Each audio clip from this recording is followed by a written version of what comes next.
as the panel has discussed, I think it's terribly important that people in the audience are able to ask their questions. And so what we're going to try to do, and I have a commitment from the panel, that we'll try to keep our remarks to about 10 minutes each. And then, even though Mr. Azam Al-Wash doesn't like that, we will then throw it open to the audience. Now, you heard just before Mr. Kubat Talabani was saying how important economics was, that it's not just a military issue. Well, there's something else besides. And it's what in America has been called for some time hearts and minds. Winning people's hearts, winning people's minds, getting people away from the culture that has led to ISIS. Now, I remember in the early 2000s, when I was still in the Defense Department, we started something called Al-Hura. It was not a great success. And there were many, many reasons for that. One of them was that we had a lot of people who really didn't know Iraq who were working on Al-Hura. There were people who were not Iraqis at all. There were people who were Iraqis but hadn't lived in Iraq for many, many years. So one of the challenges is, who exactly are the people that can do this sort of thing? First of all, who are we trying to reach? How do we reach them? Do we have the right people to reach them? Do we have the right methods to reach them? In other words, this is a very complex issue with a lot of questions. And to answer those questions, we've got a very distinguished panel here. I'm not actually going to go in order of the seating, because I think it's terribly important to begin with context, give you a sense of historical background. So our first two speakers are going to, among other things, give you that. And then we'll move on to some of the details. Can the West do the job? How does technology fit in? And what about women's issues? Because that's an area, particularly when we're talking about how to reach these people and not get them to be radicalized, or alternately to de-radicalize them. There may be some very special aspects when you come to women's issues. So that's the order. And I will begin with Nidras Kazemi, who for some time has been a fellow of the Hudson Institute. He's now a free agent, I would say. And he will provide us with some context and then some additional issues that arise out of that context. Please.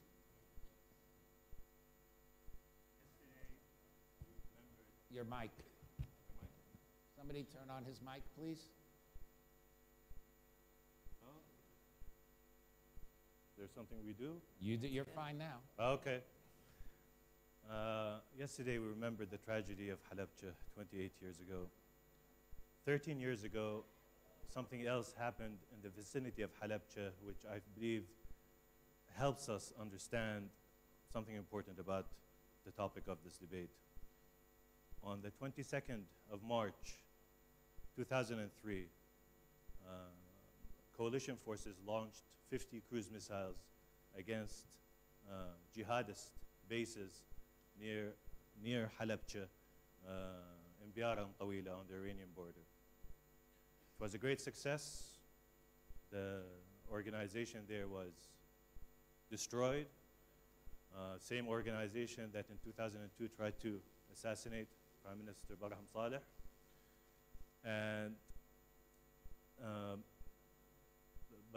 but there's something that came after that.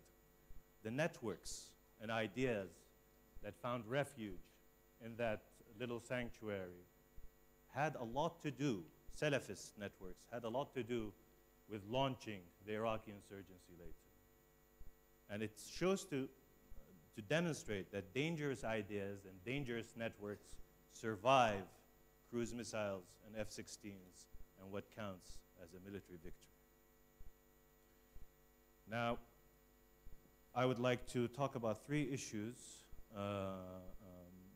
There's a lot that has been said about countering violent extremism. A lot has been done. I think, contrary to what is expressed, a lot of it has been effective, but it's difficult to measure. A lot of it should continue to be tried, but there are some areas that we need to focus on in taking it to the next level. Now, one area of concern for me is how the jihadists have used history. The jihadists have weaponized history. There's some sort of standard understanding of history in the Middle East, and especially when it comes to early Islam. And the jihadists have found a way to take that standard history and manipulate it. I'll give you an example. So Abu Bakr al-Baghdadi, when he talks about the Islamic State, he says this has been a 10-year-old project. This might surprise some people here because you only heard about the caliphate declared in September 2014. No. To them, the starting point was October 2006. That's when they started the Islamic State in Iraq. And to them, that was the proto-caliphate. Now, when they first made that declaration in 2006, they put out a book explaining and justifying what they were doing. And it wasn't a theological explanation. What they did, they used historical precedent to say what we're doing is the right thing. And they went back all the way to the embryonic state that the Prophet Muhammad had established in Medina. They said, what we're doing is very similar in terms of scope, the size of territory, our tactics, how we deal with the others. And to their audience, it's very compelling. And to another audience, which is sympathetic, so let's say there's a circle of extremists, they're already there, but there are these concentric circles around them of various types of sympathy. And this use of history as precedent is effective. I think in CVE, what has been tried, there hasn't been much of attention paid to using history to counter that, because the way history works, nobody agrees on it. So the jihadists benefit from the clarity of their message by saying, look, it says so in the history books. What's missing is the other content that says, wait a minute, there's a lot of disagreement about what's said in the history books, because in the Islamic context, when the historians and chroniclers began writing what happened, it was 150 years to 200 years after the events. Now, I have difficulty remembering what happened last Tuesday, so remembering a Tuesday 150 years ago seems difficult. And this has been part of the rich Islamic tradition, the debates and fights and quarrels. A lot of it is based on history, people not agreeing on what counts as accurate history. We should use that. The second point I would like to bring up is the target audience. So there's a term called market segmentation that I've learned from business friends. And there's a particular segment of that market which concerns me. What's different about the Islamic State and other types of extremism, both Sunni and Shia, and that's going to be my last point when I refer to the Sunni and Shia components of this. What's different about something like the Islamic State is that it provides not only a means for angry young men to tear down the old order. So it doesn't only attract anarchists and nihilists. It also attracts ambitious, talented, for the most part, men, young men, in their late 20s to mid-30s, who want to be part of a grand state venture, almost an imperial venture. And it's their ability to attract this kind of talent that would become the mid-level managers of jihad, which I find dangerous, and this is the leap that we've seen. Now, what would this mean effectively? It's their pool of recruitment for people who would be their financiers, people who would run their media organization, people who would run their intel organizations and do all sorts of governance work. That pool increases. The type of talent they can attract because they are proposing a big state venture, increases. And this means that they have a pipeline of talent from middle management to top leadership. So the more we kill of their top leaders, they still have that pipeline, which is dangerous, because that's sustainable for them. So when we talk about CVE, we also need to think about more cerebral approaches that target that kind of person who would become that mid-level manager for the jihad. What might influence this person? I think if we go to more intellectual aspects, like debating history, that might confuse this person before taking that snap decision of joining the jihad. The last element is when we talk about extremism, I would prefer that we also keep in mind that there has been a variant of extremism on the Shiite side. So we focus on ISIS, but there's a kind of Shia extremism which I have called over the last few years Shia chauvinism. We need to take this into consideration because that extremism feeds into the Sunni extremism and feeds it back, and we are in this loop. For example, the way the fight in Syria has been projected to get recruits from around the Shiite world, from Iraq, from Lebanon, from Afghanistan, is that the ability for Shiites to live with Sunnis, that's gone. And now this is about power, about holding territory, and about warfare. And that's a form of extremism that CVE should also start focusing on. And to sum up, or to conclude, I would say we can also use history and historiography to confuse that kind of narrative. It's a clear narrative that Shia extremists are projecting to their audiences, that they need to, for example, protect the shrines in Syria. But we can also demonstrate, history demonstrates that a lot of the shrines had Sunni benefactors, rulers, sultans, who built those shrines. So that confuses the message a bit. And my position on a lot of CVE is that if you can't beat them, confuse them. Well, thank you very much, Nidras, and you certainly weren't very confusing about what you just said. Two major points that I think Ranj Talabani, who's everybody knows, a senior intelligence officer with Zinjari, you've been in the practice. You've actually successfully brought some people back. You've also captured some people. One of the points that we just heard is the talent gets attracted. So it'll be interesting to hear how you get them back. Secondly, a point that I think more of us in the coalition need to understand is that just by chopping off the heads of the top people, as it were, what we call decapitation, is not necessarily going to solve the problem because of the pipeline. So your thoughts about that would be helpful as well. Thank you. Before I start, I'd like to thank His Excellency Dr. Barham for providing the opportunity for different people, different groups to gather here and exchange ideas. And the American University of Iraq, Suleimania, should be commended for being a place where people from all across Iraq, regardless of religion, ethnic background, can come here and learn to tolerate each other, learn to argue, and learn to work with one another. ISIS changed the way terrorism was viewed. Before Daesh, before ISIS, we had Al-Qaeda, we had Ansar al-Islam, Jund al-Islam, and various other groups across the Middle East who always showed the Sunni community as the victims, beaten by the West, beaten by the Zionists, beaten by the imperialist powers.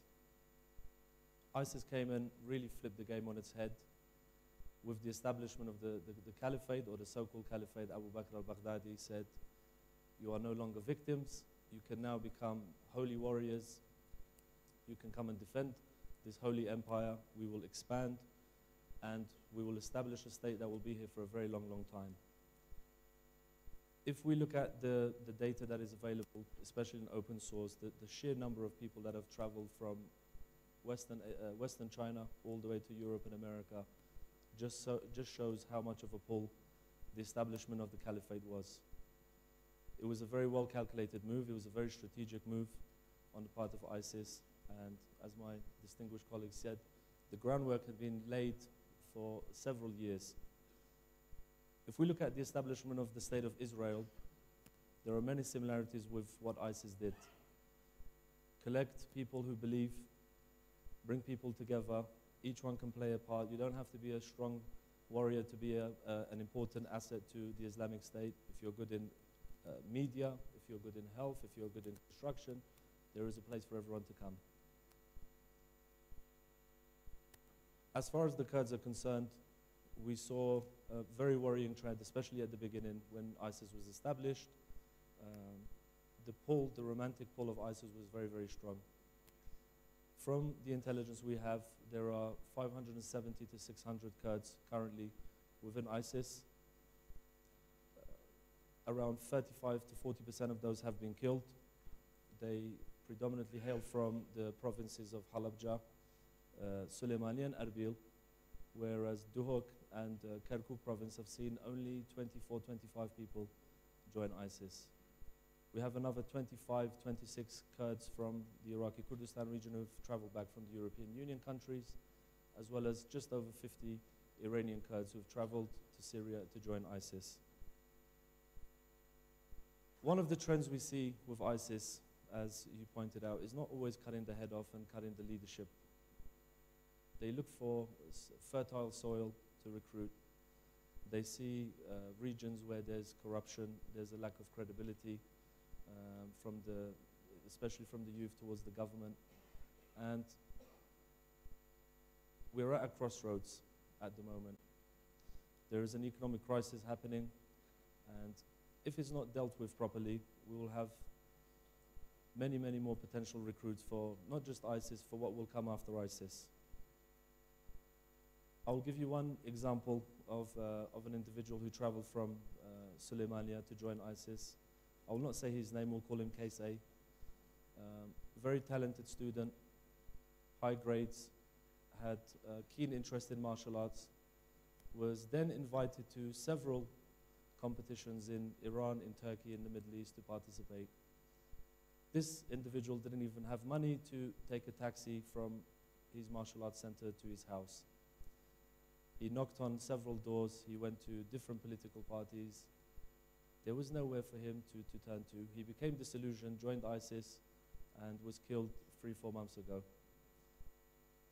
His two brothers, the anger of losing their brother, both of his brothers then joined the Peshmerga forces, and unfortunately one of his brothers was killed in the ISIS offensive on Kirkuk last year. This is one small example of a broken family, and there are many, many more examples like this. And the government obviously has to do a lot more. The government has to do more to create avenues for these young people to find meaning in their life. There is a lot of people who are smart, who are educated, who just want to be a productive member of society. And when they look above and they look at the government, they see no real avenue, they see no real hope for themselves, and they can go and join ISIS, they can get a basic salary, they can get the basic needs that they think should be provided for themselves. Another example is there are a lot of people who are currently under ISIS territory, who are not driven by financial benefits, who are ordinary citizens who just want a return to normal life. On a daily basis, we have people from Mosul, from Hawija, from Riyadh, from Abbasi, calling in, providing intelligence, and when we offer financial incentives, they turn it down. They say, I'm not giving you intelligence to make money, I'm giving you intelligence so the sooner you can eradicate ISIS, the sooner things can go back to normal. One other case, or one other trend should I say as well, that we find a lot of these would-be terrorists or who join ISIS, they usually have some sort of financial problems or family problems. They're under pressure from their parents, they have nowhere to turn to, there's no really There's not an NGO they can turn to find some guidance. There's nowhere they can turn to obtain some financial assistance. And usually, more often than not, it's a reaction, it's frustration, it's anger towards the government and the lack of institutions they have in this place. Well, that's not exactly a very pretty picture. But it's a realistic one, because when people can't find meaning in life in one sector, they'll simply go somewhere else. And the challenge is that ISIS has been offering them that somewhere else. So let me ask Alex Hitchens. Clearly, what we just heard is that a lot of the solutions really come from the region itself. If governments aren't responsive, then people look elsewhere, especially younger people. Some of it has to do with economics, but not all of it has to do with economics. Where does the West come in? Can we really, we in the West, make a difference? Clearly we have not up till now, quite frankly. At least that's my view. I think we've been pretty hopeless. Can we do better? Is it possible to do better? And if not, what can we do to help the local governments and the local institutions to do what they think they need to do? So, Alex, over to you. Sure, thanks.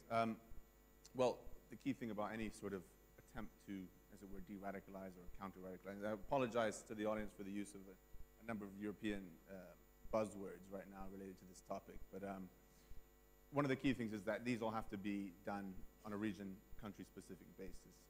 And we're actually struggling in the West to do it with our own citizens.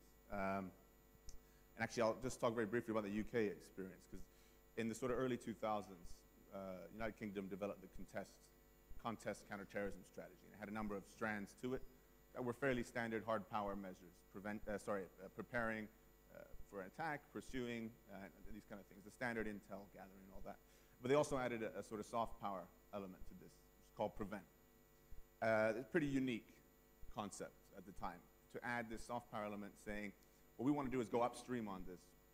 We want to find out how people become terrorists. We want to prevent them from actually going there in the first place, becoming radicalized in the first place. And how do we do this? Very ambitious, but also has not really worked for a number of reasons. Essentially, what, if anything, can the government do here? Hold on a second, Alex. Yeah. Could you give us a couple of reasons why you think it didn't work? Yeah, I'm just about to. Good. So there were a number of elements to it, and then I'll explain to you why they were problematic. One was using taxpayer funding to fund Muslim organizations in the West that were considered to be moderate. This is problematic for a number of reasons. The U.S. government doesn't engage in that kind of thing for, I think, good reason. It creates a business around this. It incentivizes people to, all of a sudden, a guy who's running a basketball team or a football team in South London slaps counterterrorism onto what he's doing, and he gets 10 grand taxpayer money. It also causes communal problems. All of a sudden, other religions are saying, well, who do we have to kill to get money over here? Why all of a sudden, Buddhist, Hindu, Sikh, so contributing to ongoing communal tensions that already existed. And also often funding the wrong people, funding Salafist organizations, funding Islamist organizations that were not jihadists, were not violent, along the sort of understanding that these guys were the right partners because they were speaking the same kind of language, but they didn't support jihadism. Very problematic approach, because it actually sets a very low bar for what Westerners expect from their fellow Muslim citizens. They're saying, well, the best we can hope for from you is that you don't want to commit mass murder. And I mean, is that a standard we put for anyone else? No. And it's this sort of silly approach. So that was a big problem.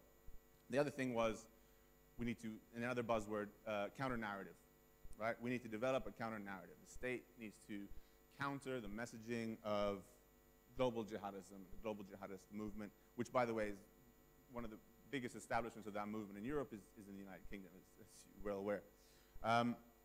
But quickly ran into problems on this that we're still trying to deal with. One, there is no single narrative to counter.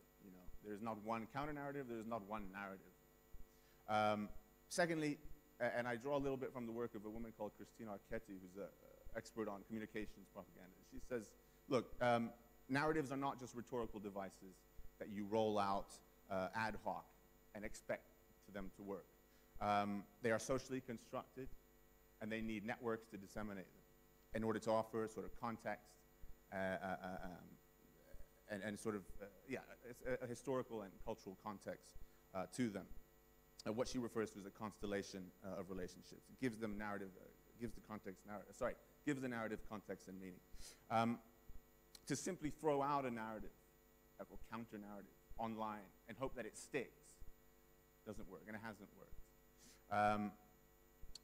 And the truth is, the other problem we've got is, and this has always been the case, is non-state actors do propaganda much better than states do for a lot of reasons that we can get into later that we're still trying to figure out. So this was another big problem. Treating, and also sort of most of these counter-narratives being very negative, being very reactive, very trying to respond immediately to, and it hasn't worked at all. And I'm not sure it will from the state. So this comes to the thing of who's the messenger, where's the message coming from? The kind of people that the state's trying to reach, as we call vulnerable individuals who are perhaps on the way, are not the kind of people who are going to listen or trust the message of the state. So how do you do this? How do you empower the right people without staining them with the state problem? So this was the other issue. How do we do this? And I think actually recently they've announced a new strategy which is looking to keep the fingerprint of the state off of messaging that comes out of the kind of voices they want young Western Muslims to hear from. Still, we'll see how that goes, and I think Yasmin might be able to illuminate us a bit more on that. The other problem with these government programs that reach out to Muslims like this, particularly in Britain, in the UK, the first real effort the state made to have a relationship with its Muslim population was on the basis of them being potentially terrorists. So that relationship was from the beginning essentially poisoned. It was securitized, as they say, and that's a big criticism. And really, Prevent has never recovered from what was really a PR disaster from the beginning. It has not been trusted by the state, by the kind of people it's trying to reach. It's seen as a sort of sinister, persecutory, conspiratorial program that is spying, that is trying to buy Muslims off, this kind of thing. It's really struggled, and I don't know if it'll ever recover. So this loss of credibility. So those are the kind of a couple of the major problems we had. And just to quickly, what has worked is actually kind of things that have worked in the past with gang intervention, which is intervention-based programs, where you deal with people on an individual basis, case by case. Different people join these movements for different reasons, and they will leave for different reasons. So you find credible mentor figures who are able to intervene in the lives of people who are either on the way or who are coming back, and give them that sort of, perhaps the kind of support they never had, the mentorship they never had, explaining to them how they've misunderstood various political, religious, geopolitical questions. Again, depending on what brought them in the first place. And this is, by the way, this is how ISIS are recruiting people. They're not just throwing messages out there and hoping they stick. In many cases, John Berger, who's an analyst of how they do it, they spend days, weeks, months on one person, individual. So if we're going to do it ourselves, we're going to have to do the same thing, individual case by case. Not easy. But there are models for this. And that is something that has worked. In the UK and abroad, in Denmark, they have a very effective program. But you have to then accept, society has to put up with the fact that people who've gone and joined a jihadist group may have committed crimes, very hard to prove, are going to be given something of a second chance. And I don't know, that's something we can discuss if that's something we, as a society, want to do. So that's one of the things that's worked. Just generally as well, these programs, the other buzzword, of course, is radicalization. It's a word that has come sort of post 9/11, and it's a sort of idea that people haven't gone through a process of changing their values and becoming violent against their state and carrying out terrorism before 9/11. It's as if this is not, these processes that people go through to become, have been going on for a long time. And it's sort of decontextualized, it's dehistoricized the problem. And it's going to have ignored the fact that this is something that's gone on for a long time. And the other problem, therefore, just on the religious question, briefly, we can discuss a bit more. I agreed very much with your comments about the connection to history and how it's used very well. The idea that we have to offer the religious response, right? That this is not Islam, this is not.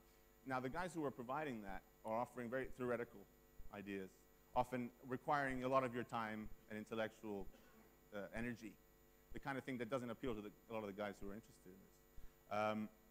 ISIS are acting. The power of action for these kind of groups far outdoes a sheikh sitting and talking theory for a long time. And we're very keen to say, this has nothing to do with Islam. It's got nothing to do with religion. And we don't want to go into that territory because then we get accused of saying that Islam is simply the problem. Of course it isn't. But these guys are not pulling these ideas out of thin air. Like you said, they are basing a lot of this in Islamic practice, in Islamic history, and particularly that early phase. And one of the very key, just to draw on one of the other things they use very effectively to get guys to travel to ISIS. And by the way, this is nothing new. Westerners have been traveling to jihadist groups for a while. This is just, what's unprecedented is not that it's happening, but the numbers.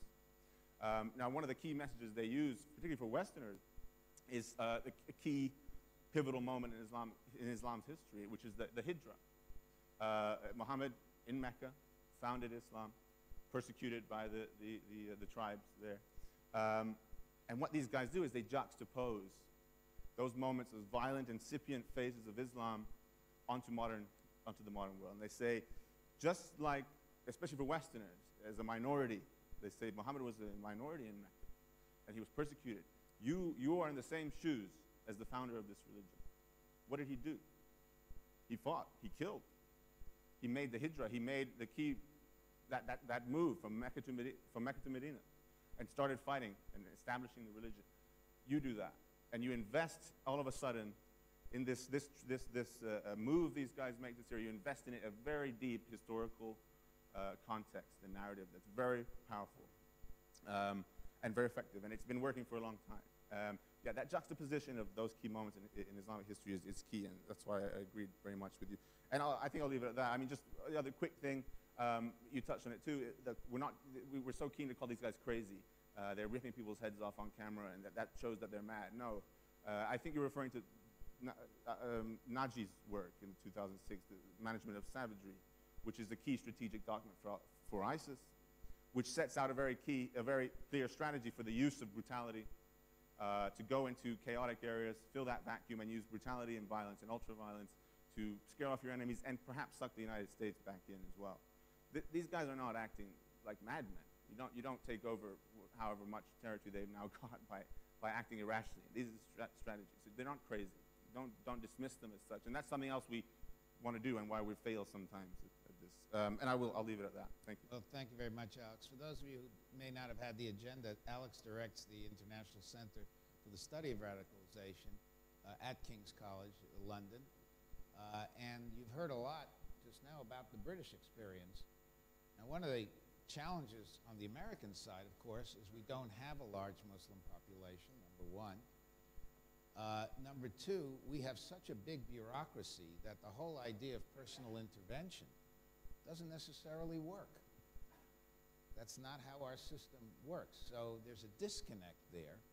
What we do have is technology. And the question then becomes, how do you use it in this kind of a context? How do you use it to evaluate the problem? And then how do you use it to deal with the problem? And for that, Yasmin Green, who runs R&D for Google Ideas, and they seem to have some pretty good ideas because they're a pretty good company.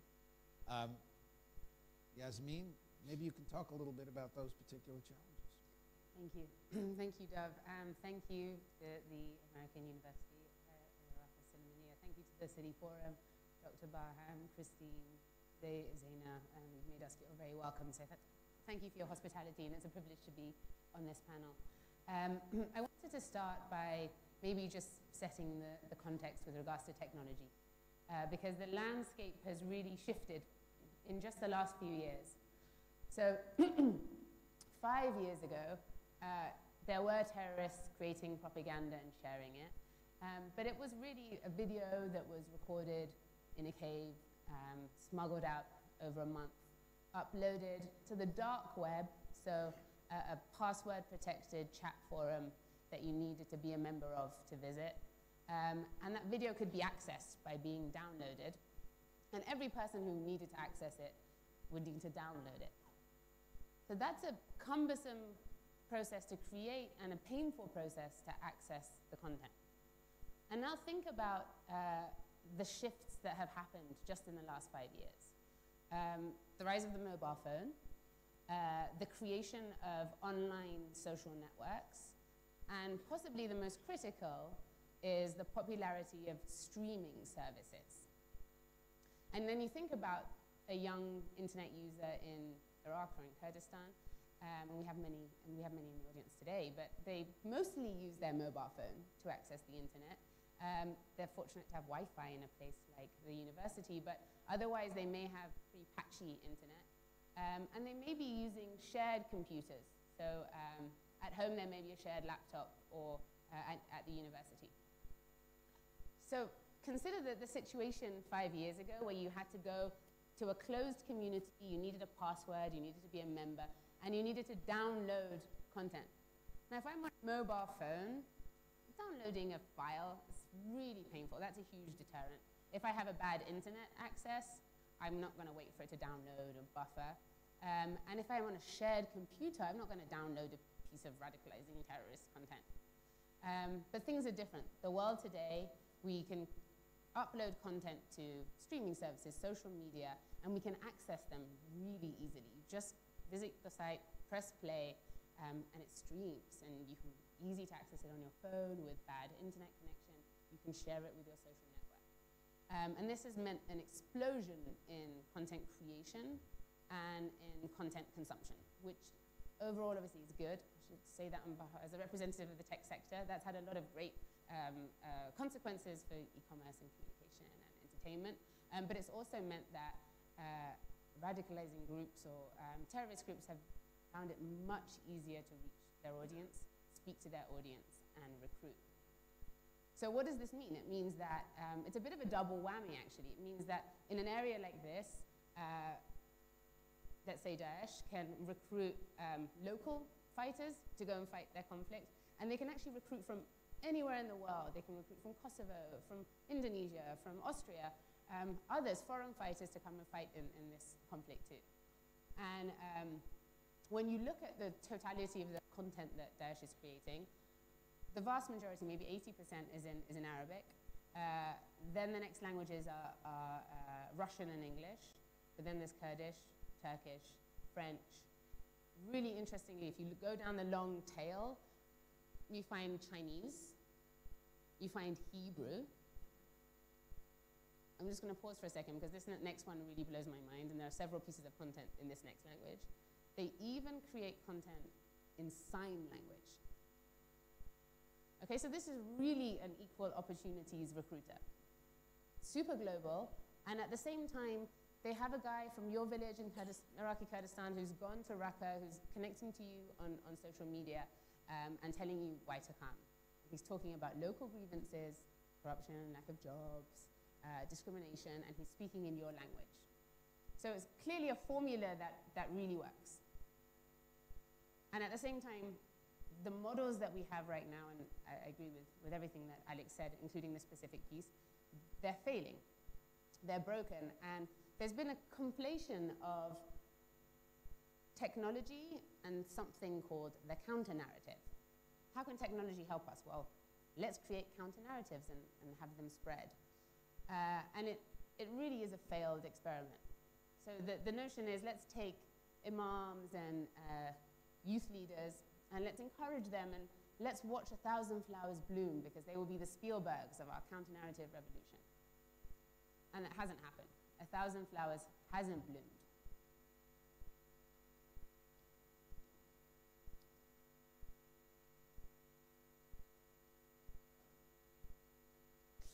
Okay. She just got an email from ISIS.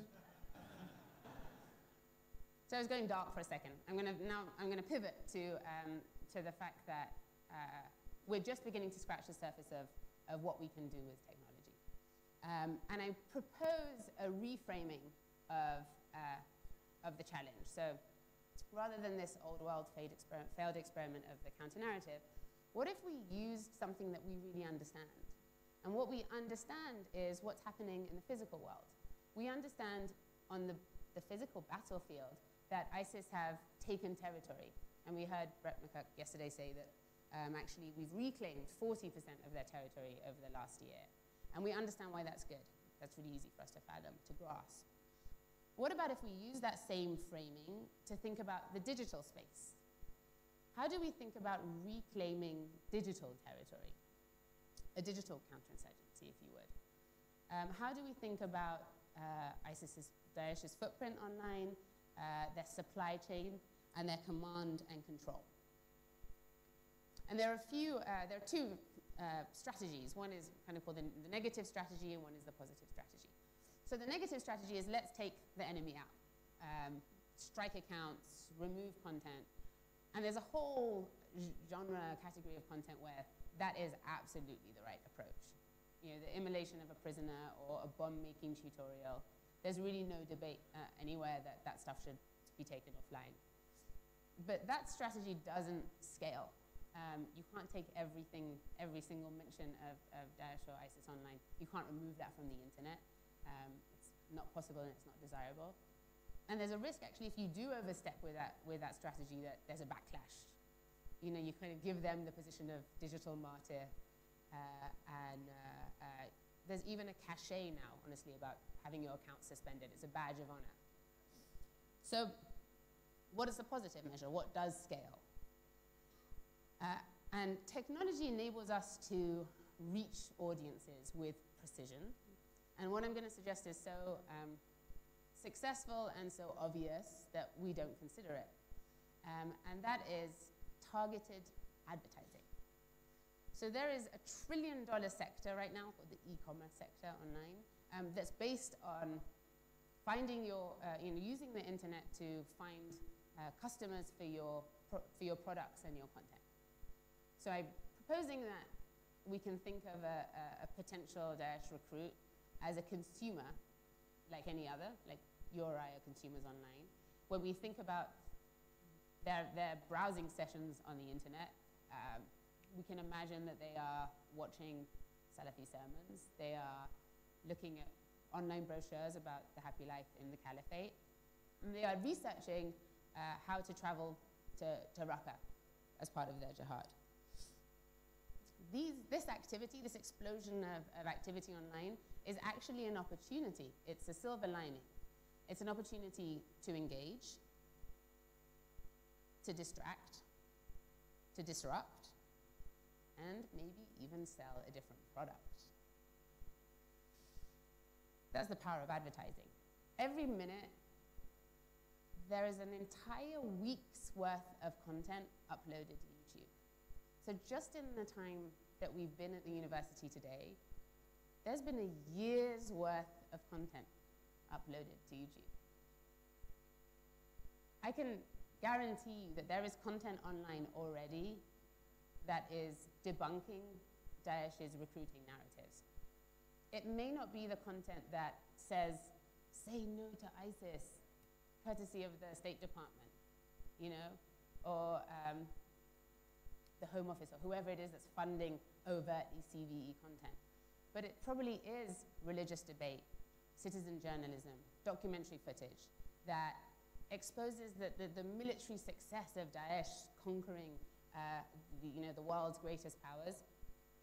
That's not true, or that's not universally true. There are military failures, there are refugees, there are fighter casualties, and the happy governance of the Muslim utopia. There is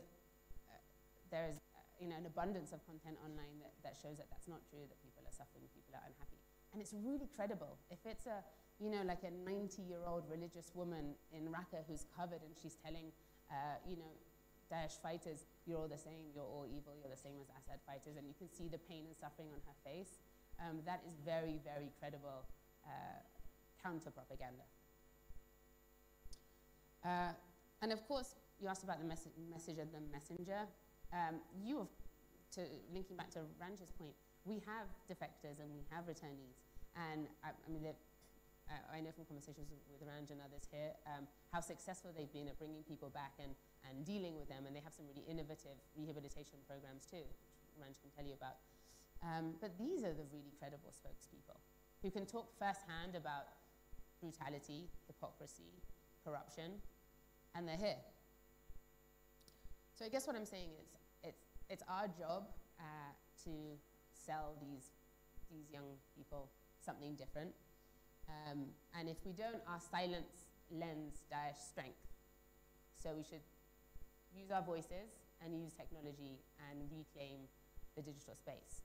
And I do want to close by acknowledging loud and clear that there is no solution to the conflicts in Iraq and Syria without a political solution. What I'm saying is, in the meantime, let's not overlook the role of technology.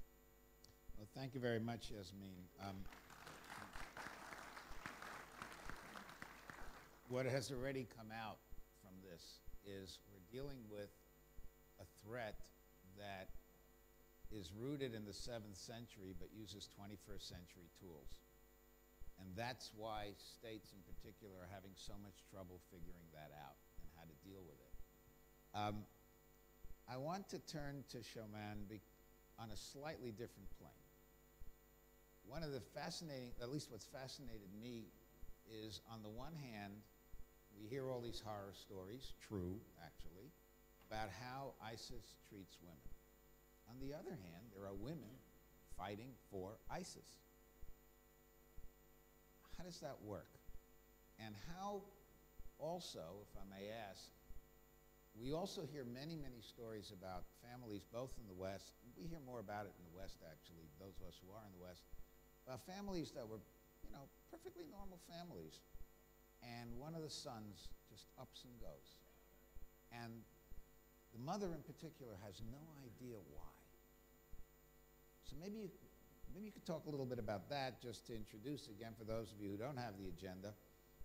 Showman Hardy is Professor of Literature and Gender Studies here at the university. By the way, I'm proud to say I'm a trustee of this university. I serve with Dr. Barham, who's chairman of our board. And if you don't think he's worked a miracle, you probably haven't seen too many miracles. So Showman, could you talk a little bit about whatever aspect of these issues I've raised, or maybe all of them? Thank you, Dov. Let me just contextualize what I was going to say first.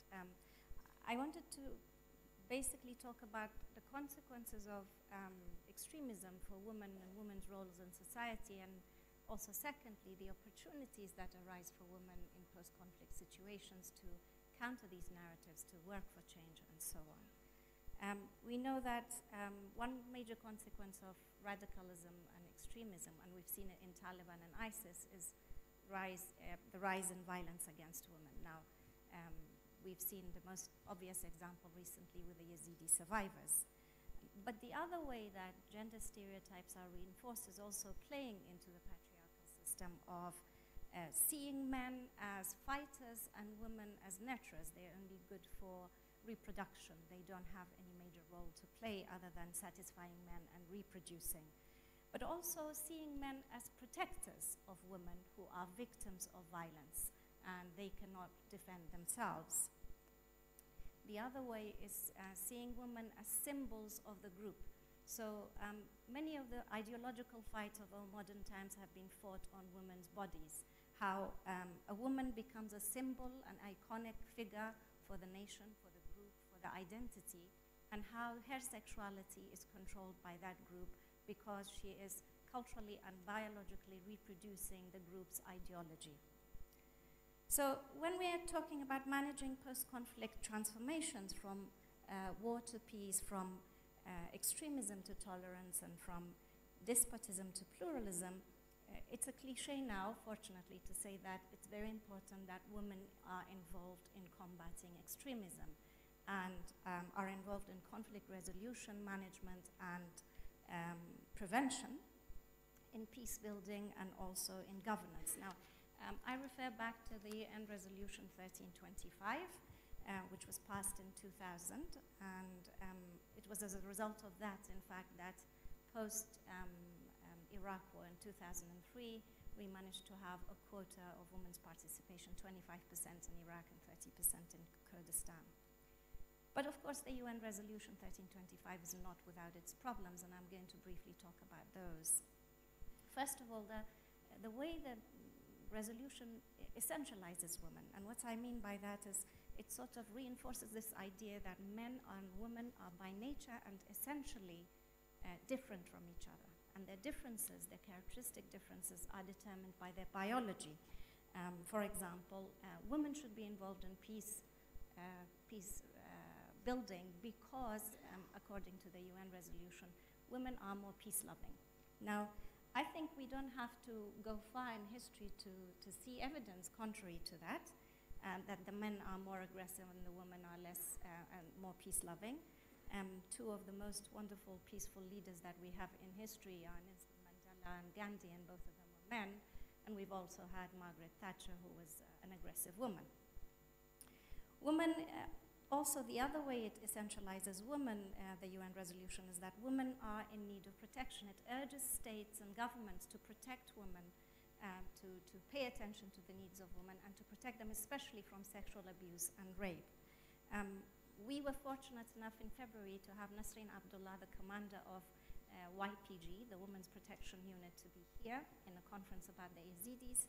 And she very beautifully put it by saying, Kurdish women have taken up arms, they defend themselves, and this is the greatest honor that we can have. So dissociating honor from sexuality and associating it with the bravery and the patriotism and the fact that they can defend themselves and they're not dependent no longer on men. Of course, we also need to learn from the co-leadership that's issued from the cantons, the 3 cantons of the Kurds in Syria, and the leadership of PYD, the Democratic Union Party, and also the HDP in Turkey, how men and women have been leading efforts on the ground as mayors, as leaders of the party, as commanders of the army, and so on.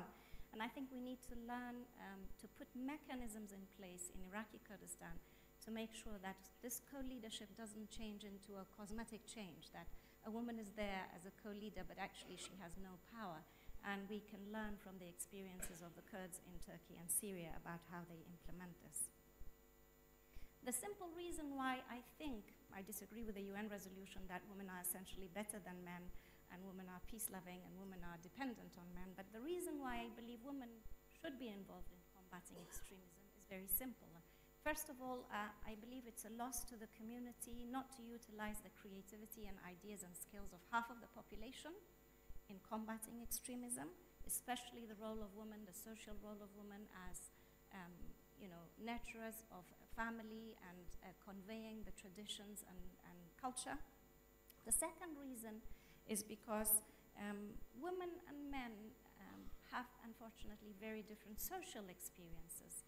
And history shows us that when we leave the decisions to men to decide about law, constitution, norms, values, and so on, usually women's needs and women's experiences are marginalized. For these social reasons, rather than biologically determinist reasons, I believe women should be involved in combating extremism. But how to achieve this is the question. Now, my colleagues here outlined several very important reasons, ways of doing this. I think it's very important to acknowledge that we cannot just target one thing. I think we can learn a great deal by listening to those who have come back. They had been recruited into extremist movements, young men, and who have come back later, found a way back to go against that and to lead a normal, honorable life. And many of them stress similar things. First of all, let me say that none of these reasons, none of these things on their own are sufficient. For example, one thing that is very important to me is education, but of course we know that Jihadi John, for example, he studied in a British university, a good one too, and he became a terrorist and he beheaded people. Another thing that we need, other than education, I think we need to focus also on pluralism and diversity. That it's very important for young people to be exposed to other communities, people who hold completely different views than their own, and to form friendships with them and to interact with them, and to see, to stop seeing this black and white us versus them, and to integrate and to see how overall there are many similarities between various communities and not to outcast anyone. Of course, another very important issue that was also raised here is addressing marginalization. We know some of the people who've been recruited are, even in the West, they are people who feel very marginalized by the state and stigmatized, subjected to racism, subjected to poverty, a young man didn't have tickets, didn't have money to go to a tournament, which could have changed him into a different person. So these marginalization, economic deprivation, and so on is also important to address. But providing positive role models. Now these men, these young men who have come back from terrorism, they would be the very good because they know the ins and outs of how these ideologies work and recruit. And we see them, following on from what Alex said, we've seen that happen a lot where a young man, usually disenchanted, depressed, grieved, poor, is supported by an Islamic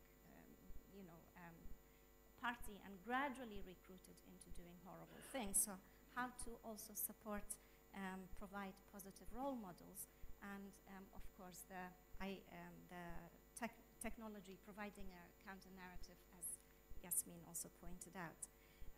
As an educator, I believe in the importance of education in particular. And I think education makes us question and think critically so that we don't accept what's being given to us straight away, so that we question, so that we are not easily brainwashed. And I also believe that we can, with the right education, we can see through hegemonic states of oppression. Now, hegemony works by making injustice and inequality invisible to people, and they normalize it. And we become so desensitized that we don't see it anymore. Education gives you that capacity to be able to see through that, and also to see that how we can, when brainwashing fails, and also oppressed individuals are usually persuaded by the system to accept their low social status, and they think it's well-deserved, to see through that, and to see through how when these things fail, hegemony uses violence. And I think education gives you the tool to do that. I am very happy to end with a positive note, and this is a special interest of mine. We have now, in the last 2 years, 5 gender centers opened in Iraq. In Baghdad, Basra, Soran, Soleimani, and recently in AUIS. And I think these gender centers are very important. They can provide the counter-narrative to the construction of masculinity as an aggressive, dominant, selfish being, and the construction of femininity as passive, domesticated, and providing comfort and children to men. Now, I think it's very important to support these centers while they're still new, in order to help them to grow, and maybe they could even research into the education system, because I think obviously university is, by the time somebody comes to university, is quite late, and sometimes we need to start from primary and elementary education and secondary school, and we need to provide guidelines to the government itself, who sometimes I think the Kurdish government changes laws and provides quota and thinks it's done its job and doesn't know really how to implement changes. And maybe research centers like these could help with those, provide guidance to the government to implement things. Thank you. Well, thank you, Shaman.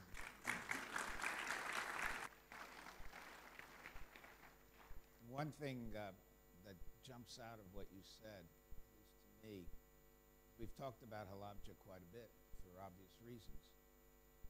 But when you talk about the resilience of the Kurds, of what's happened since, it wasn't just men, it was women too.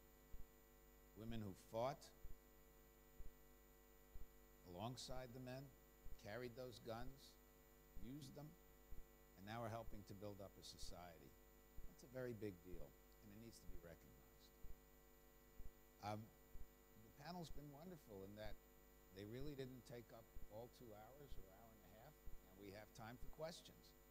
And there go the hands. Okay, I'll start with Robin Wright, because her hand did go up first. And what I'm going to ask, which we don't always do, please identify yourself so that we can be angry at you if you talk too long. Thank you. My name is Robin Wright. I'm at the U.S. Institute of Peace, the Woodrow Wilson Center, and I write for The New Yorker. I'm interested particularly from Alex, but it's open to any of the panelists. I went to Saudi Arabia and interviewed several of the Gitmo grads, the people who had spent 7 years or longer there, and about their rehabilitation program. And I'm very interested what you think of what the Saudis have done as a model for rehabilitation. They do accept the premise that there is a second chance given, which I think for the United States is much more problematic. Their recidivist rate is comparatively low. especially if you compare it with our own recidivist rate among criminals in the United States. And is that something that is adaptable in Western societies, given the fact we do have rule of law and we also have political environments that are polarized and would make it very difficult if a president proposed something like that to get it through Congress or to get it funded?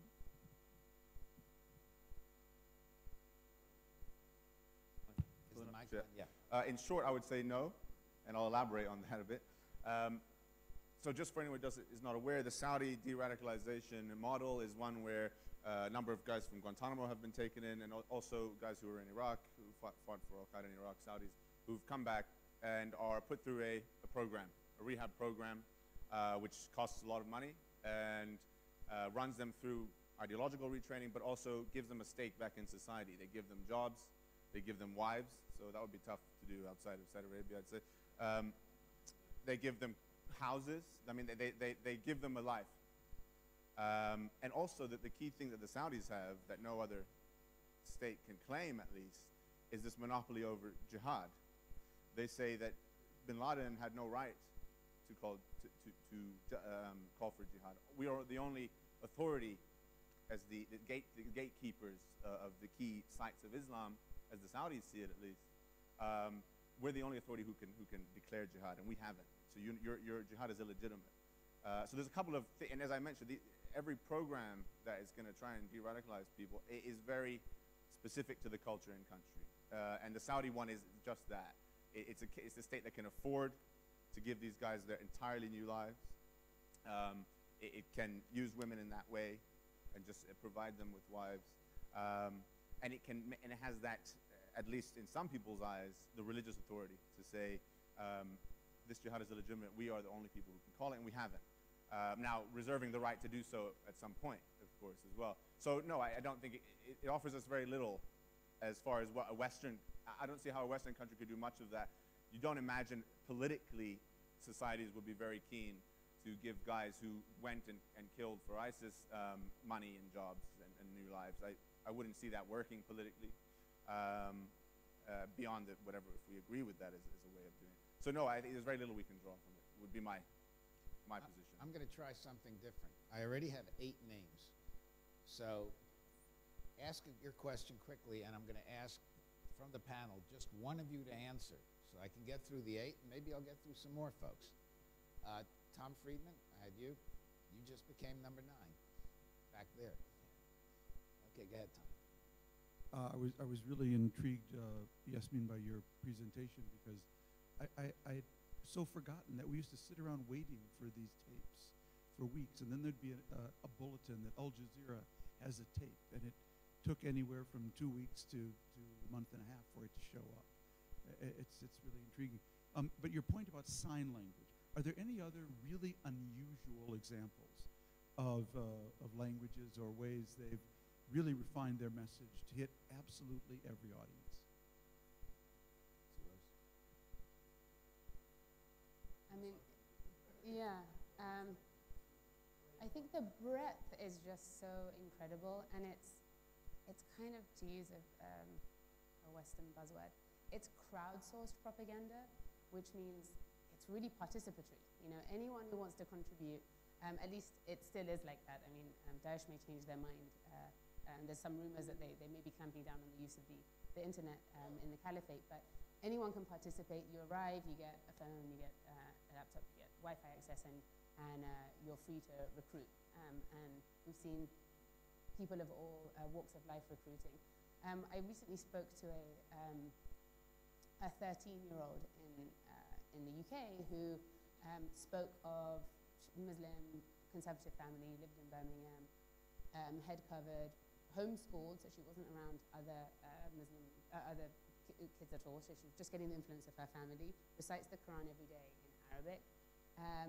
Really happy family, actually, really loving, had siblings, and she tried to go. So I'm thinking to myself, what are they selling a 13-year-old to make her think that she wants to leave her family in Birmingham and go and live in Raqqa? So I said, just talk me through it. You know, what were you thinking? And she said, well, I was just looking at the photos of you know what it's like there? And I said, you mean like the photos of beheadings and graphic violence? And she's like, no, I didn't look at any of that stuff, just the stuff that I like. And I don't know, I was just looking at it, it looked so nice there. I thought I was going to live in the Islamic Disney World. I was like, wow, what a marketing feat, you know, to sell that to a 13-year-old. And she said, yeah. I said, well, did you have any direct contact with people? And she said, yeah, I asked a lot of questions. So I said, oh, I'm fascinated. What questions interest you? And she said, I asked if there's a shopping mall. And I said, okay, you're 13, okay. Do they have a shopping mall? And she said, yes. And I said, did you ask anything else? And she said, I wanted to know if I cracked the screen of my phone, could I get another phone when I was there? And I said, and could you? And she said, yeah, but they don't have very good phones. You should bring your own phone if you've got a good phone. So I was like, okay. And I said, did anyone ask you questions? And she said, yeah. And I said, were they similar? And she said, I got asked a lot if I would, a lot of conversations with older men where if I would marry them as their third or fourth wife. And I said, oh gosh, you know, and her father was supervising our conversation. He was getting really upset while she was talking about this, and she said, I said no, but they told me that I'm going to go to hell if I don't do it. And it was actually like this is a bit of a segue, but a window into the darker side of that you think, oh, it's one-on-one recruitment, very charming and diplomatic, and they're wooed to go, but it's quite sinister, some of the relations. I mean, Shimon, maybe you can shed some light on this. Quite sinister, the dynamic that develops between a man and a woman, or a man and a young girl. And her father told me, and she didn't say this herself, so I can't say if this was her case, but he said they talk to the young girls and they validate them and give them attention, and then they make them take immodest selfies, and then they use that for blackmail. It's just what happens online. There are predators online, they prey on 13-year-olds. It's the same with this group. So a lot of my observations when speaking to people who've tried to go or people who've gone and come back is you speak to them and you're like, oh, you're just a 23-year-old boy who didn't really have much of a future, and this is what floated your boat at that moment, or you're just a 13-year-old girl. So it's really everything. What's remarkable is how inclusive it is.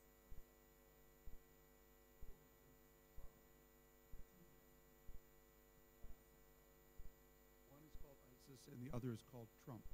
Do you think that there's any commonality between the two?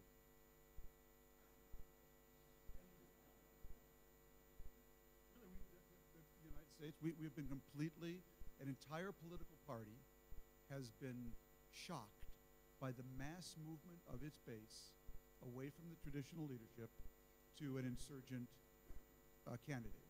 Completely surprised. No one predicted it.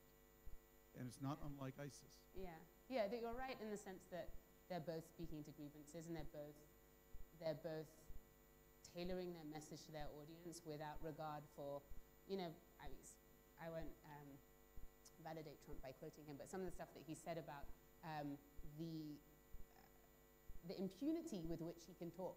He said, I could say so-and-so, you know, I could say this and that, which is abhorrent to the average person, and people still love me. And it's true, people do still love him. And for us, we look at what Daesh is doing, and we're like, how could you create content that features this, you know, how do women go? And like the 13-year-old said, I don't look. She said, I said it quite a few times. I asked her, what about all the stuff that we find so egregious? She said, I didn't look at any of that stuff. I just looked at the stuff I like.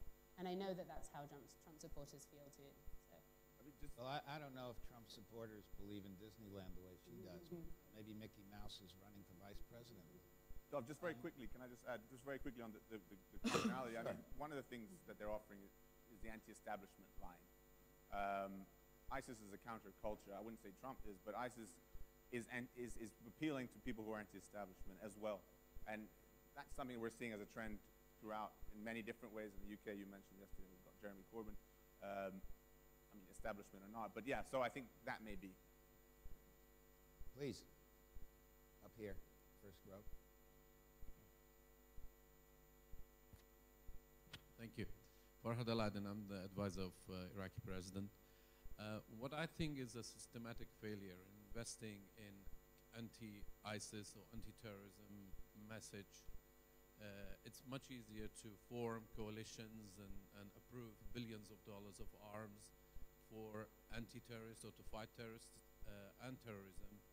But yet, I haven't seen much of a systematic program to counter the ISIS message at all, and I'm surprised when I see experts talk so deeply about the issue and they know. And I would like to ask, have you been part of any program, or you've been asked to advise them on any program, and have you seen any program approved? I'm aware of a team of 10 people in Dubai who are sitting in front of computers deleting Twitter accounts. And as you said, it's a badge of honor for somebody to be deleted. And I also have tracked Twitter accounts myself, where I see how they actually tweet new accounts, and like ISIS 1, then it's ISIS 1 is gone, it's ISIS 2, and al-Baghdadi 5, and al-Baghdadi 10, and so on. And it's easy for really the coalition to sell or to approve $70,000 missile, but not a $70,000 program to fund scholars like you to work on such programs. So do you really think they have invested enough in anti-ISIS programs? Thank you. Ranj, why don't I start with you, because you are government. I mean the coalition more than really local. I know that, but let's start there, and then I'll ask some of the others. The coalition has invested a lot of money, a lot of resources in this anti-ISIS message. The fundamental problem is when it's coming from the West, or when it's coming from the Kurdish government or from the Iraqi government, these ISIS guys, they put up a firewall, and none of the message is going to get through to them. One of the biggest complaints we have is against the Islamic community, both in Iraq and Kurdistan and in the Middle East. When Yazidi women and children were taken in Sinjar, we didn't see the mass protests in the Middle Eastern region. We didn't see the mass protests in Kurdistan. We didn't see the mass protests in Europe saying we're Muslims and we're against what these people are doing in the name of Islam. There are also influential Islamic scholars around the world, individuals like Yusuf al-Qaradawi, who pretty much gives legitimacy to what ISIS is doing as long as it's against the Assad regime. These are the people that can easily influence potential ISIS fighters or people who are already in the terrorist organizations. If these people don't do it, you can throw money at it, you can throw resources at it, you can throw people at it. These guys are not going to listen. You need to talk to them at their level, with people who have been through their experiences, reformed Salafist clerics, reformed ISIS fighters, reformed Al-Qaeda fighters. And there's a lot of these people about. Some of them are in prison, some of them have been rehabilitated and doing it on their own, to be honest with you. And this is the job of not just the government in the KRG and Baghdad, of the international community, to try and find the resources and collect them and have a unified project for something like this. But as long as people who are listened to in the Islamic community are indirectly given legitimacy to what is happening against the Shia government or the Alawi government in Syria, or what is happening against the secular government in Kurdistan, these people will not listen to the KRG. They will not listen to Baghdad. They will not listen to what's being put out on Twitter with think, turn away, or what these various other groups are doing. You need people who understand them, who have been through their experiences, to come and challenge them. We've had some success. We've got an individual who's a case officer. He's been with our service for about 16 years. He was a former terrorist, and he's got 2 PhDs in Islamic jurisprudence and Islamic literature. And when we put this guy into a room with a detainee, within half an hour he gets people talking because he understands the language, and when they throw some verses from the Quran, he fires back with 5 verses that prove he's wrong. These are the kind of people that can make the change. And unfortunately, the money's there and the people are there. It's how to make that connection, bring these 2 groups together. And this will be key in not only helping to dismantle ISIS, but to stop what's going to come after ISIS. Let's not forget when Ansar al-Islam was in the KRG region, in Tawal and Biara, there was floggings and alcohol was banned and people would be beaten for not growing beards. We've gone from that in the space of 15, 16 years to children now detonating prisoners, and that's become the norm. There's talk of groups like Jabhat al-Nusra being more moderate.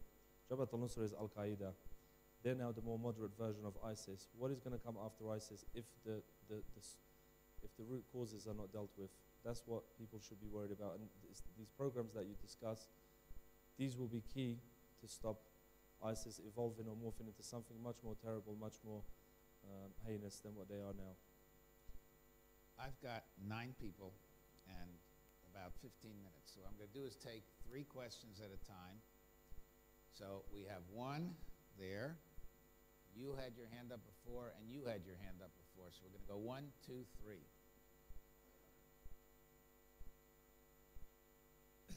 بەڵێ سپاس من نووسەری کتێبێکم بە ناوی داعش لە نێوان تونڕەوی ئاینی و شکستی دەوڵەتە لە نێوان لە 230 لاپەڕە تێگەیشتن لە داعش یعنی دیدگایەکی زۆر تایبەت هەوێت داعش ئیرهابی نییە بەسکاری ئیرهابیەکە داعش قاعدە نییە تەنها سەلەفی نییە یعنی مۆرکێکی تایبەتە پێکاتەیەکە من لە کتێبەکەما کە بە درێژی باسم کردووە پێکاتەیەکە لە سەلەفیزمی جیهادی لە پاشماوەکانی ناسیۆنالیزمی عەرەبی تێکشکاو و لە دەمارگیری مەزهەبی ئەمە دۆخێکی تازە هێناوەتەکاوە ئێستا لە عێراق پاشماوەکانی ناسیۆنالیزمی عەرەبی بەشێکی دا لە کتێبەکەم باسم کردو 270 جنراڵ و پلەبەرزی داعش عسکەری بەعەز لە مخابرات لە جێیش ئێستا مەسئولن لە ناو داعشە ئێستا لە لیبیا پاشماوەکانی قەزافی لەگەڵ داعشان داعش بۆیە لە ڕوێکەوە ئێمە نابێ بۆ داعش لە ناو دینا بگەڕێن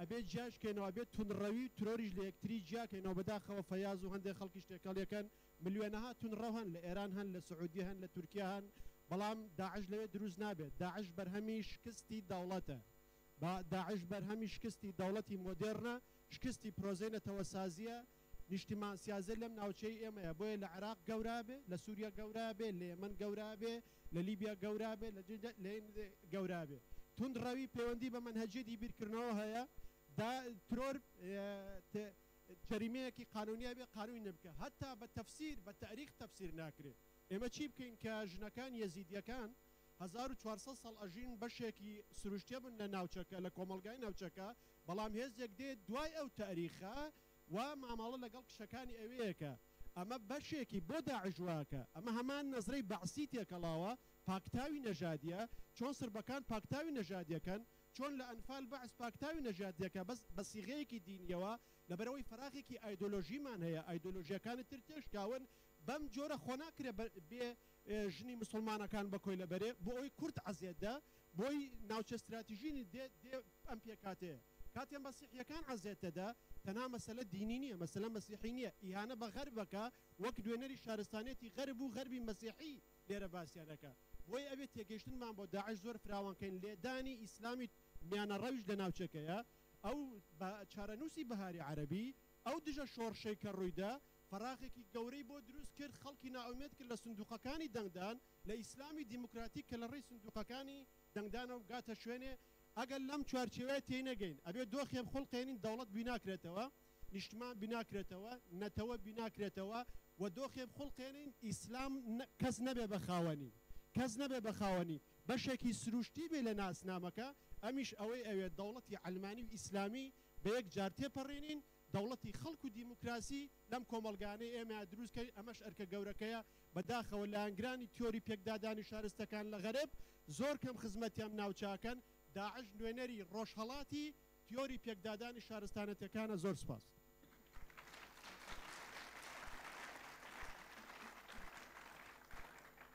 I just have one question for you, which is, what's your name?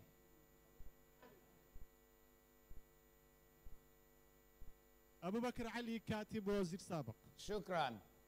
Okay, next, please.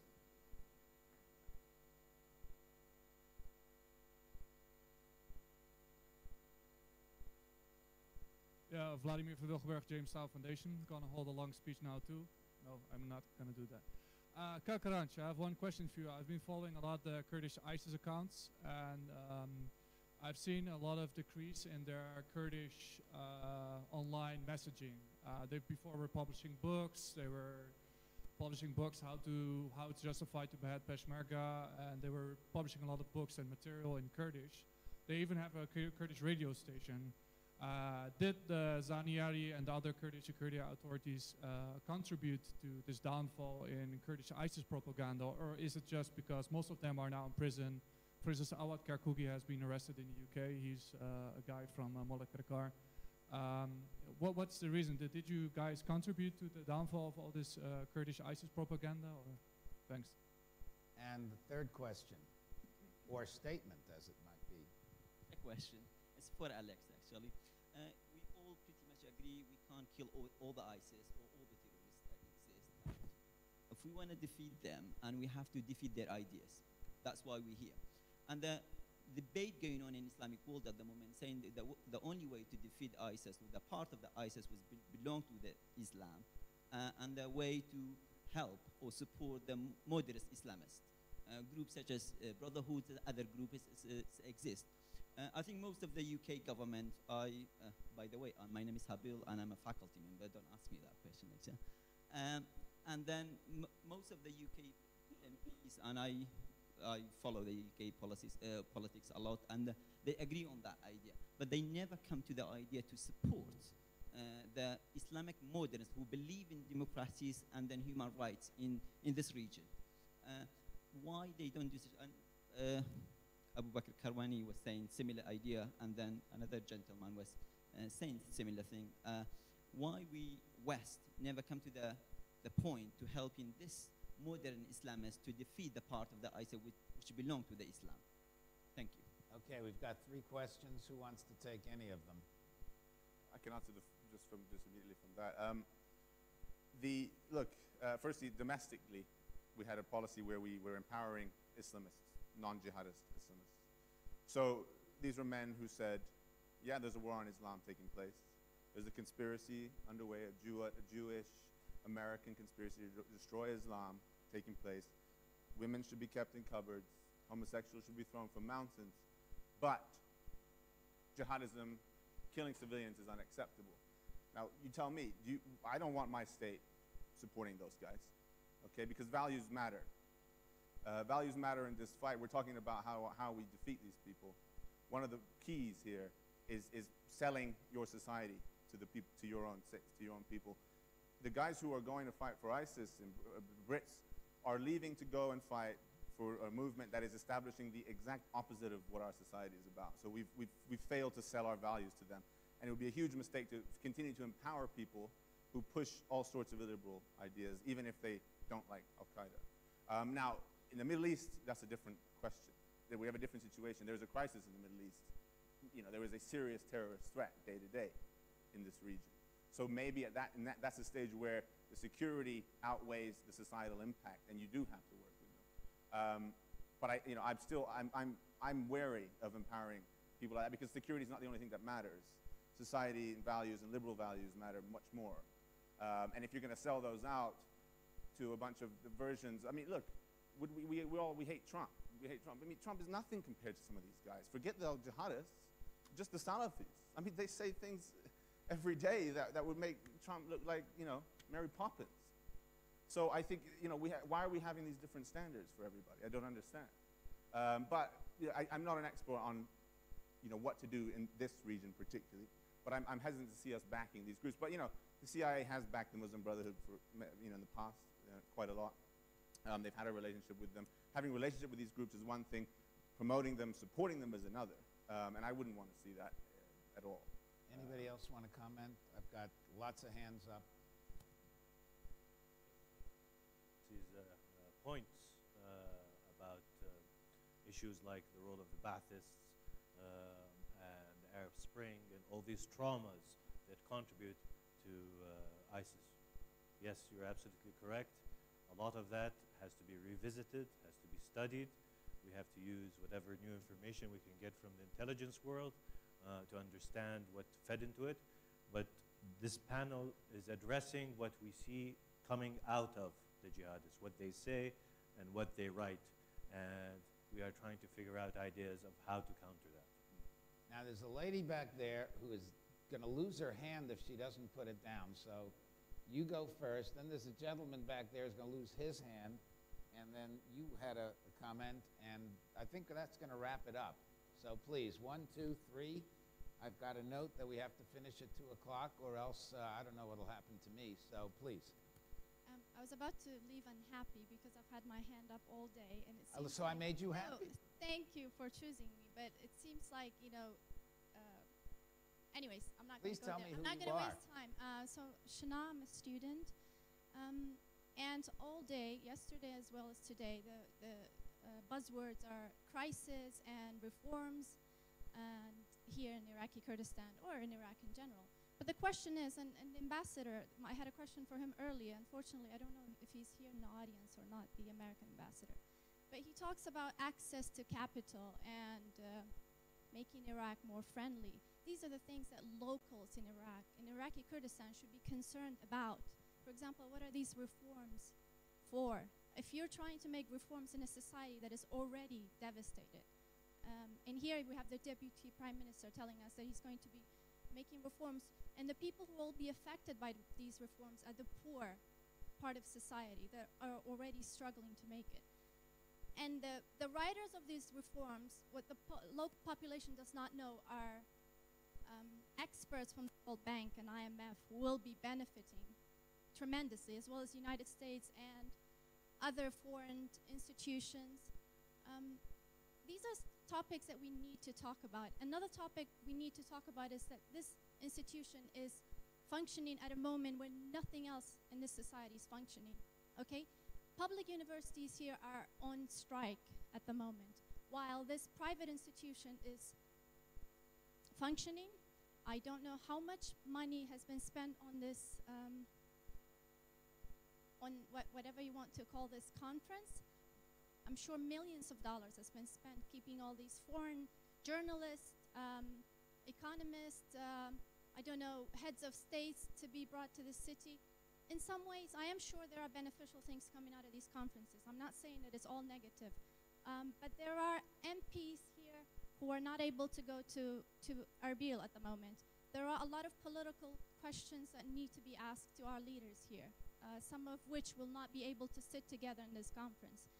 And another, I'm speaking also as a Kurd, but as well as an American citizen. So America is really responsible for what is happening here. Okay, my question, I think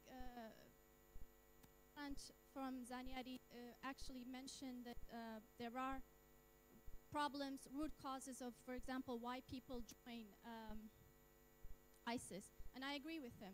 And I like more, like I want us to focus on what are these root problems? Why do people join ISIS locally, for example, Kurds? Two, lots of people are drowning leaving this region because there's a lot of hopelessness here. What are the sources of this hopelessness? I want our leaders to talk about. And again, the blame is not only on the locals, it's also on external institutions. Thank you. Thank you very much. Can I ask you to keep it short? I've got literally 5 minutes. Please.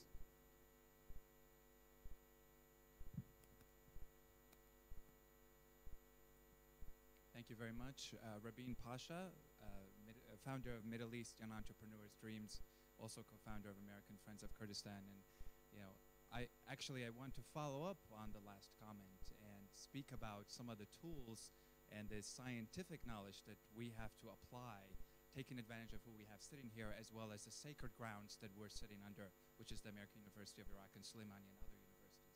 One of the things that we have to talk about when we say ISIS and terrorism is understanding the audience. And as we have very much heard, main audience and target of terrorism is young people. 70% of the entire population here is young people. When I was here, I'm Iraqi Kurdish from Suleimania 25 years ago, and there was an uprising. I remember very, very vividly. But the vast majority of people don't remember because they weren't even born then. So we have to understand and really listen to those people. The second part of it is when we talk about the war of ideas, there's a lot of vision and things that are bigger than the individual that are being targeted, and it entices these young people.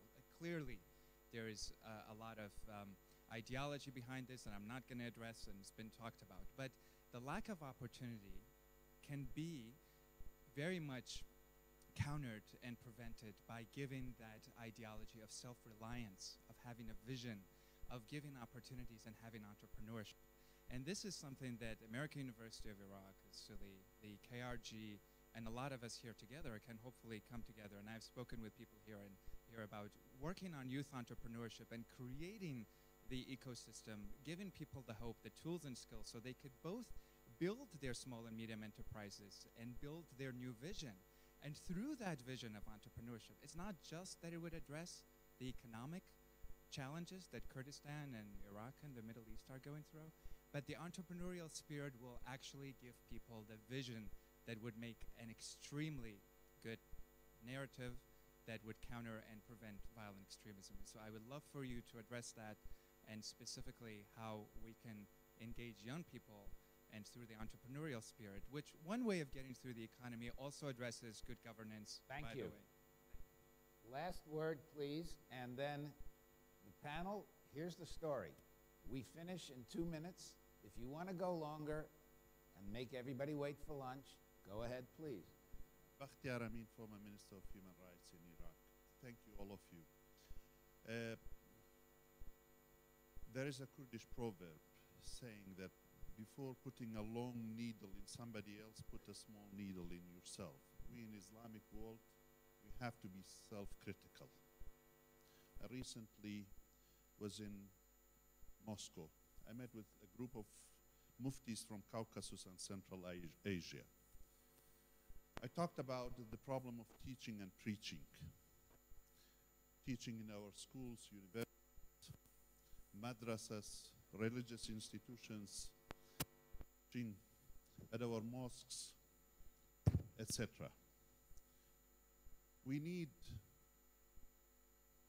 to hasten the curriculum reforms in this part of the world. Our ministers, ambassadors at UNESCO, UN, various forums, they talk beautifully. And the international organizations, they give technical assistance. They cannot oblige some of these people who are speaking so well outside, and they are not doing anything inside their countries to reform their curriculum, to preach the tolerance, the acceptancy of the other, to embrace the diversity and pluralistic nature of their societies, to not turn it to an industry of hatred, of denial of others' being and rights, and not to turn it to an industry producing tears and suffering to so many. You mentioned the Yazidis, mentioned to these people in Caucasus and Central Asia. Did you ever see a Kurd coming to Grozny, to Ma'achqala, to Tashkent, to any other cities in your part of the world to blow him or herself up among you? They said no. But are you doing enough to hinder thousands of your people to come, kidnap our women, rape them and enslave them? And did you ever come out to say no to slavery in our name? There, or in Indonesia, or in Pakistan, or in Xinjiang in eastern part of China, that we get people from this part of the world. From North Africa, I told to ministers of education that I met at a UNESCO event from North Africa, why don't you look at Senegalese, the Tijani movement, the Qadri order, which preaches a moderate Islam there.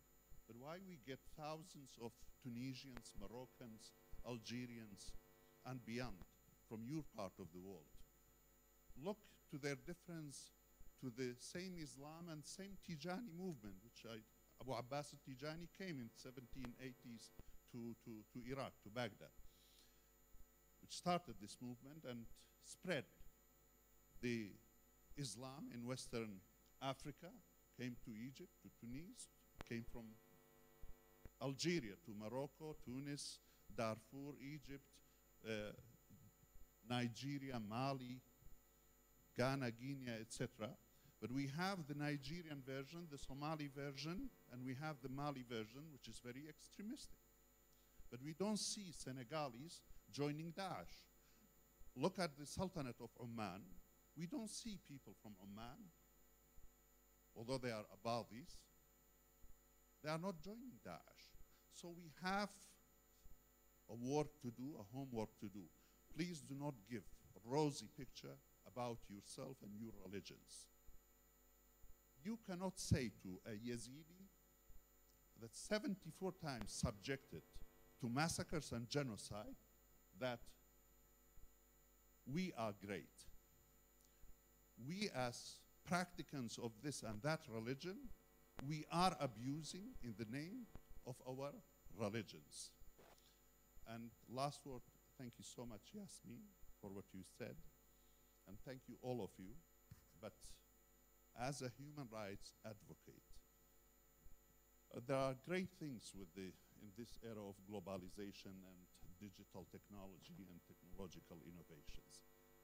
There are a lot of great things and great uses of these technology, from social media to Google, etc.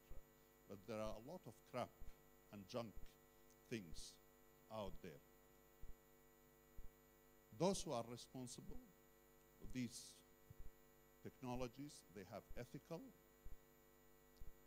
societal, human rights, legal, security, etc. responsibilities. And they have to do their work also, their homework. We are all responsible for what comes out today in this world. A lot of junk and a lot of junk systems and a lot of failure, societal, governmental, political, economic, state failure, cultural institutions, religious institutions, etc. And we have to extend hands all together and to work together and to respect each other and to love each other and to save this world, as the Kurds have always said, that if you are not a rose, please do not be a thorn. The world is a rose. Smell it and pass it to your next. Thank you. On that note, I think this is a great way to end it. I know I haven't given the panel a chance, but we're after 2 o'clock, and I want to thank you not only for what you said, but for the comments you prompted, because I think this has been a tremendous participation by our audience, and I want to thank you as well as the panel. Thank you, everybody.